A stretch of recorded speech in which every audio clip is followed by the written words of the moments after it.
Guys देखिए, बेलगाम में बहुत ज़्यादा बारिश हो रहा है। हल्का हल्का बारिश हो रहा है। देखिए ये बारिश हो रहा है इधर, ऐसा बारिश हो रहा है। और ये बताइए, देखिए ये कौन सा पेड़ है? ये बारिश में बहुत ज़्यादा होता है, ये बारिश में बहुत आता है। कौन सा पेड़ है?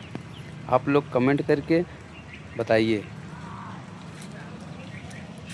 ये देखिए, ये घर कैसा दिख रहा है आपको?